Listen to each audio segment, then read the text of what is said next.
is my beautiful sister. Multiple Lagos State.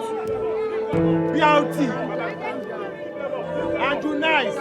Gbogbo wọn ẹ̀wọ̀n nǹkan tán sọ bá mi ṣe dà o. Gbogbo àwọn tó gbọ́ ẹ bá mi ṣe. I saw you. That person are you. I will fight. I will fight. I will fight for our justice. I will fight. I will fight. I will fight for our justice. Àbúrò mi deserve justice. Bá mi ṣe ti kú o. Gbogbo wa la máa lọ. Women's lives matters. What are we saying? Women's lives matters. What are we saying? Women's lives matters. What are we saying? Women's lives matters. Women lives matter. Women's lives matters. Women lives matter. Women's lives matters. Women lives matter. Women's lives matters. What are we saying? Women's lives matters. What are we saying? Women's lives matters. Are we saying yes to child marriages? No! Are we saying yes to killing of women? No! Are we saying yes to female genital mutilation? No! Are we saying our children should be out of school? No! Are we saying that our children should have penises instead of pens? No! What are we saying? Women's lives matters. What Are we saying? Women's lives matters. What are we saying? Women's lives matter. Women lives matter. Gender parity. What are we saying? Women's lives matters. What are we saying? Women's lives matters. Women life matters. Gender parity. What are we saying? Women's lives matters. Are we saying yes to harmful widowhood practices? No! Are we saying yes to our children being out of school? No! Are we saying yes to female genital mutilation? No! Women life matter.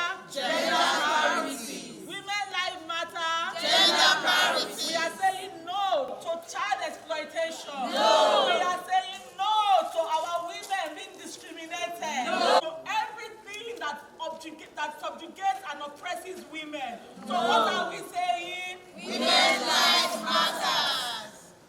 Good morning, everyone. My name is Antonia Ojenago, and we welcome everyone to this sit-in protest. Today is the 64th independence of our country, Nigeria, and Nigerian women were not happy.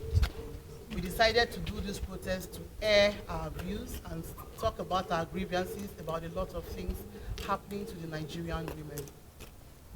Bimbo Ogbonna is a married woman who paid the ultimate price with her life because she was married. Bimbo kept going back to her abuser every time the abuse happened because of the stigma that is attached to a married woman leaving her marriage. She didn't want to be called a single mother. We stigmatize and we shame single mothers a lot. Barakat is a girl who was raped in her father's house. She was strangled and killed in Ibadan. Uwaila was raped inside a church in Benin where she went to read and she was murdered inside that church. Bamishe is a Nigerian girl who went to work. Bamishe was killed inside the BRT bus provided by the government where she should have found safety. She lost her life there. Bamishe is a Nigerian woman. Christiana Idowu lost her life last week, 2 weeks ago, I beg your pardon. On her way to work, where she was doing her internship, she was kidnapped and killed. And guess what? The attacker had the audacity to call her mother after he had murdered her to ask for money. Ochanya lived with her auntie. Her auntie's husband and her son made her their sex slave till Ochanya died. Nigerian women are tired. 2 days ago, there was a story on social media. A woman is paralyzed today because her husband refused to give consent for her to undergo CS, a cesarean operation, because the child was too big. That woman is paralyzed for life. Nigeria at 64, we are not happy. Are we happy? No. At 64, we're asking for gender equality. At 64, Nigerian women are saying we're tired.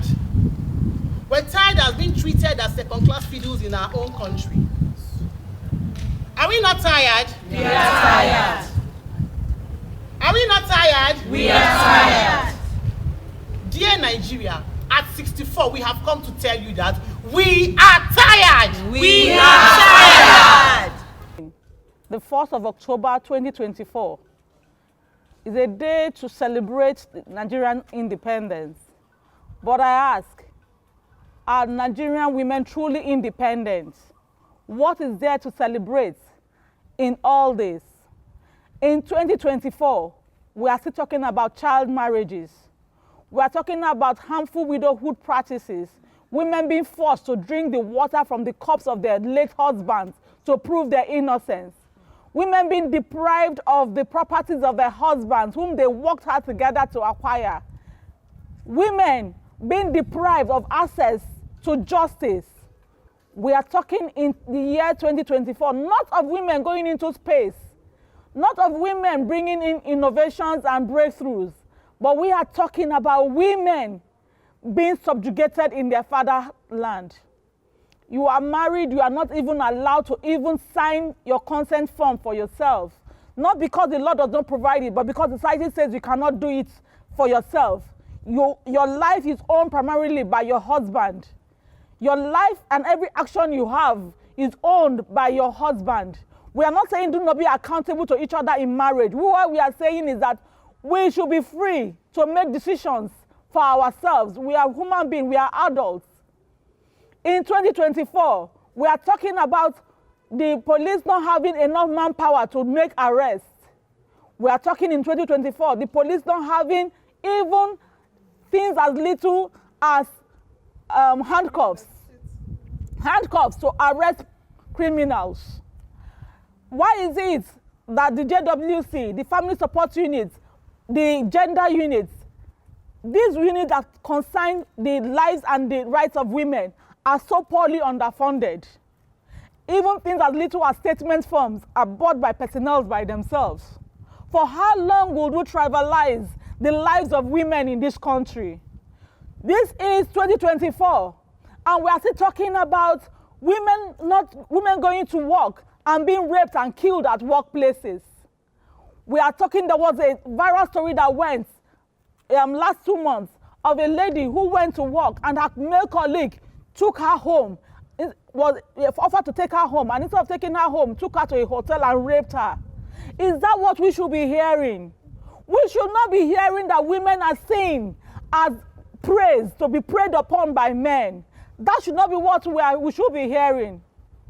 This sit-in is a protest to tell the government that there should be adequate funding for women matters, especially when it comes to prosecution.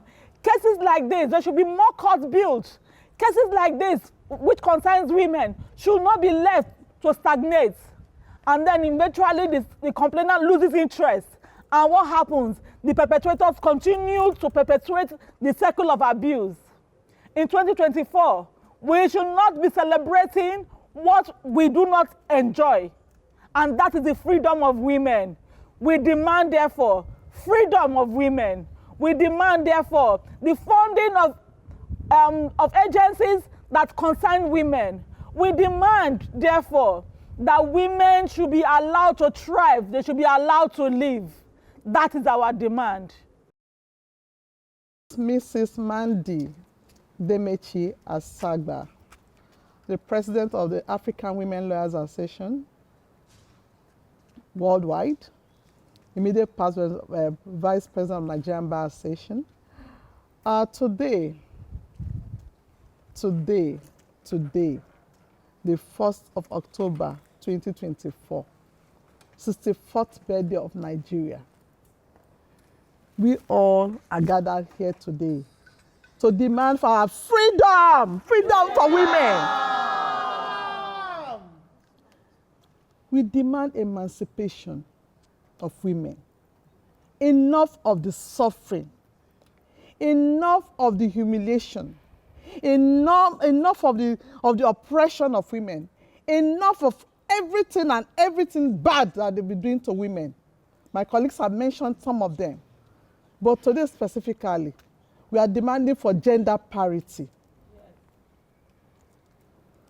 Where are we today in 2024 as women?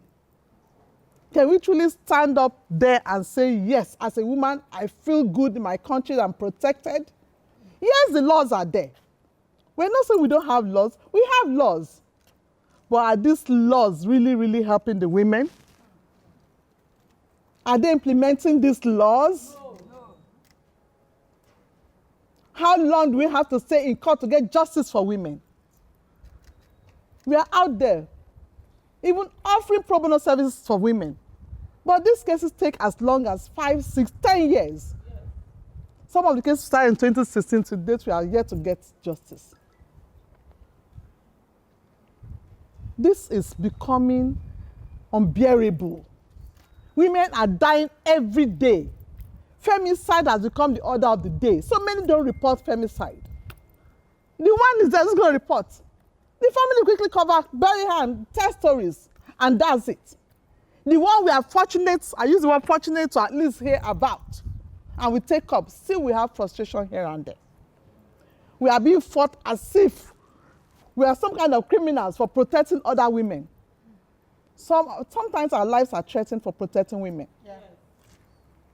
So many scenarios where we have been threatened. Yeah. Sometimes we've been attacked for protecting women. Yes. Now my question is this. When these cases are reported, who protects the reporter? The family of the victim. Who protects them? Who protects the victim? They report, they arrest, and they're back home. Within the society, stigma. They're being, which one would I use now? Attacked, witch-hunted, and everything you can think about. Some of them have forcefully sent packing from Lagos. Yes.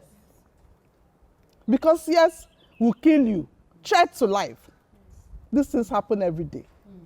My question is, what is the government doing about these things? When you report a case and you're not protected, how do you even expect the witnesses to come to court to testify when there's no protection for them? What does the witness units, what do they do? These are all cases that are so, I mean, we look at them, we're like, where is the hope of the Nigerian woman? Our own way of putting back society to give women free pro bono, call it pro bono service, free services to ensure they get justice. But even in that, we are being frustrated. You go to court to sit in court from morning to night. On Friday, I was in court I got to court very early because I came all the way from Badagry. I don't live in Badagry, but I had a matter in Badagry. So I had to, I stayed back, I slept over, and I had to leave Badagry as early as 5 a.m. I got to court before 7 a.m. and I was at court till 5 p.m. This is what we go through. And in this situation where we have to put fuel in our car, fuel like tank with 70,000 naira, we still have to go and do pro bono. Excuse me. Who are we deceiving? We talk about access to justice. How do we get access to justice when you cannot even support the justice sector? The most underfunded sector in Nigeria is the justice sector and the police. And we want justice. If you don't have justice, how can a nation stand? I keep telling whoever cares to know that the major things we need to get right in this country is the justice sector and the police. Then we can have sanity in this nation. But as long as you allow you underfund those structures, it means we are not serious. We need to go beyond this. We have come a long way. 64 years to criminalize it is a full-fledged, in short, he's an old person. Am I communicating? Yes. So if you are 64, you are still crawling, it means there's a problem. Yes. And we need to sit up. It's a very critical problem that has to be tackled with everything within us. It's not a one-man show. I keep saying it, for us to get Nigeria right, it's from each and every one of us. We can actually make government do the right thing if we're ready. But when you call people out, look at, I don't want wahala. We are going to die in that wahala if we don't fight. Yeah. If you don't fight, you don't win. Women need to get up. Women need to be strong. We should stop pulling ourselves down. We should be ready to fight all the injustice we are going through in this country. Somebody said, did you contest? Women contest, so we have been contesting. But I tell you, even before you get to that position, they would have frustrated you like hell. But we are beginning to get it right because women are beginning to understand that we need to support ourselves. And I know very soon a woman will occupy that position. Aso Rock, a woman will be there. Yeah. That is the only to ourselves as women. If we are not resolute about this, then we continue to speak from both sides of the mouth every now and then. But the minute we make up our minds to support women, to support ourselves, then Aso Rock is the next step. Women, please, I'm begging. Enough of the what's up, enough of, oh, I heard this. Please, let's take action. We can do it. Am I communicating? Women, we can do it. We can do it. But we have to be determined to do it. Why must a woman be killed in her husband's home? Where are the neighbors? Are there not women that are neighbors in that neighborhood? What have they done to bring about justice? You don't see your neighbor for a period of time. You are not asking questions. That woman has been killed and buried. So many cases. As we speak, in Nigeria alone, within the past 3 years, we had over 3,000 cases of femicide. In the past how many years, we had over 30,000 cases of femicide. What am I saying? 100,000 cases of femicide. These things are happening every day. And then the victim blaming. Oh, you two are not behaving yourself. You two are not respecting your husband. Who says it's the wife that must respect the husband? Who says respect is not reciprocal?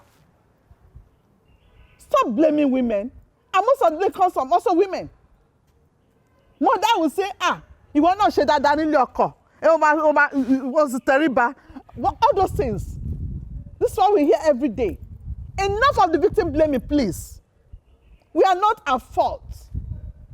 If the men are crazy, we need to put them in asylum. Yes. Stop blaming the women. Any man raises his hands to beat a woman is actually sick. He's a beast. And should not be allowed to roam in the streets of Lagos or Nigeria or anywhere in the world. We demand everything and anything good for women. We demand everything and anything good for women. We demand 40% gender participation in governance. We demand it. We demand it. If they don't give it to us, we'll keep fighting until we win. Because we do not fight, we cannot win. Last case came up in court on the 14th of May, and the case was adjourned to the 25th and 24th and 25th of September. We were in court on that day, and the court did not sit. We're tired of cases being dragged on. We're asking for justice for the lives of the women who have lost their lives during domestic violence. Using Bimbo Ogbonna as a case study, we're asking for justice for Bimbo Ogbonna. We're also asking for justice for the woman who was arrested at a police station for another case, and in the night, the policeman called her out and raped her in a place where she's supposed to be safe. So what are we asking for? Justice for women.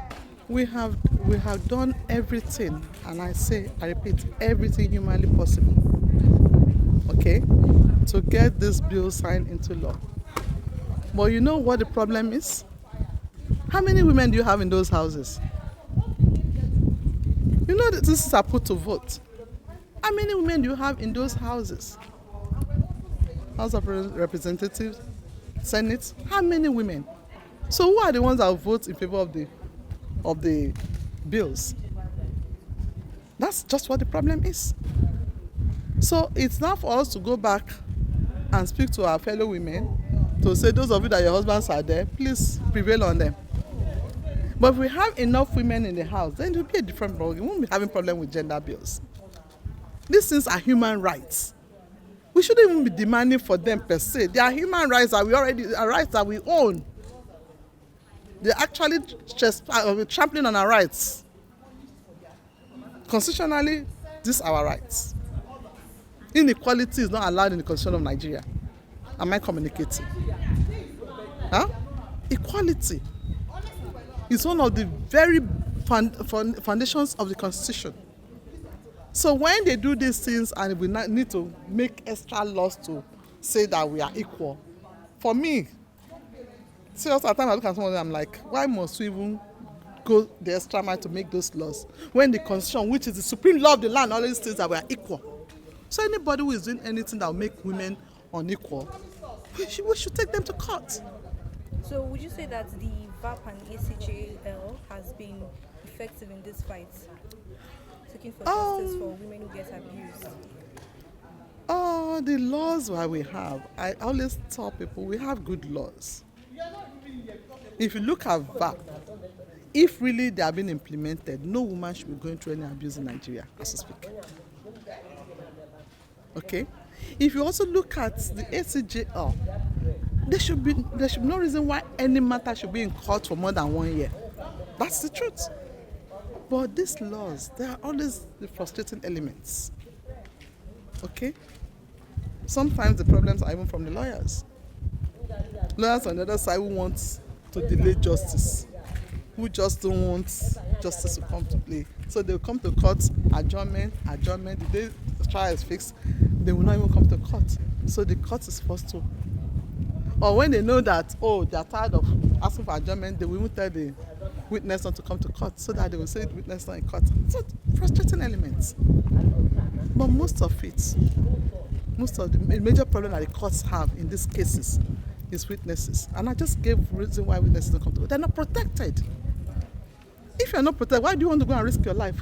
You want to save somebody's life, you want to risk your own. If you know that your life is in danger, why would you want to go? But if you know that you are protected, then you will come to court. So that's the major reason why these cases are delayed. I'm talking about the criminal cases. If you don't find witnesses, there's no magic about it. The case will be thrown out. After a long while, it will be thrown out. But when the case starts and then the witnesses are not forthcoming, adjournment, before you know it, 10 years, you are still in court. So you as a complainant, you want to go through that experience a second time? Or if you know that Mr. A or Ms. B reported and the case is dragging in court for 10 years, would you want to report? Huh? Like I said, when they even report, what's the benefit for reporting? If your reporting is just to arrest the person and go to court and you're going to be in court for 5-10 years, why do you want to? Is that the essence of reporting? You want justice, isn't it? And how do you get that justice when you are not even protected in the first place? Like I gave the scenario of a man who defied his 5 daughters. After they reported, what happened? Their father was arrested. The children were put in the home. They left their beautiful home to now be placed in shelter. And they were there. And their 2 brothers also put in a shelter because their father is a breadwinner and their mom is late. So they became government children. In becoming government, ask me whether the government knew how those children went to school. PBO Foundation, Allah, we stood to ensure that the children went to school. The 2 boys too, we had to practically get them out of the shelter to ensure that they have a life. You would have expected that this situation, the government should be interested in those children to ensure that they have the best of education, to ensure that they have good, shelter over there, to ensure that they have somebody watching over them. No. So right now as I speak, I don't even encourage people to say go and report anymore. What's the sense of reporting if you report and at the end of the day you become a street child? Because if the government is not going to take care of you and they've arrested your father and you're going to be at the mercy of the whole world, what's the essence of reporting? That's the question.